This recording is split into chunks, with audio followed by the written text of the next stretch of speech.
বাবা বলেছিলেন 1947-এর 15ই আগস্ট ভারত স্বাধীন হলো আর আমরা আমাদের দেশ হারালাম। স্পষ্ট মনে পড়ে বাবার অপমানিত মুখ আর ধরা ধরা গলা। আমি তখন 13, কথাটার মর্ম ঠিক বুঝিনি। মন ছটফট করছিল বাইরের হল্লুরে গলা মেলাবার জন্য। প্রভাত ফেরিতে বাজছিল বিউগল। পাশের বস্তির বাচ্চারা কি নিয়ে চেঁচামেচি করছিল কে জানে। মহাত্মা গান্ধী শহরেরই কোথায় খাটিয়ায় শুয়ে আছেন।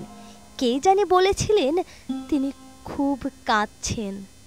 আমার মাও ছলছলে চোখে বলে উঠলেন, চাঁপা ফুলের গাছটা আমি নিজের হাতে লাগিয়েছি, এবছর সে গাছে ফুল ফুটবে, আমি আর দেখতে পাবো না। লাহোর না এলাহাবাদ কোন শহরের হোটেলের ঘরে বসে গরমে ঘামতে ঘামতে রেডক্লিফ নামের এক ইংরেজ কাটাকুটি খেলছেন ভারতের মানচিত্র নিয়ে। তিনি আমার মায়ের চাঁপা ফুল গাছের কথা কিছুই জানেন না। ঝড়ে উড়ে যাবার মতন এক একটা গ্রাম চলে যাচ্ছে সীমান্তের এপারে ওপারে। কারো রান্নাঘর গিয়ে পড়ল নতুন দেশে, কোনো গৃহস্থের গোয়ালঘর রয়ে গেল পুরনো রাজ্যে। অনেক নদীও দুভাগ হয়ে গেল। লক্ষ লক্ষ মানুষের জীবন তছনছ হয়ে গেল স্বাধীনতার মূল্য দিতে গিয়ে।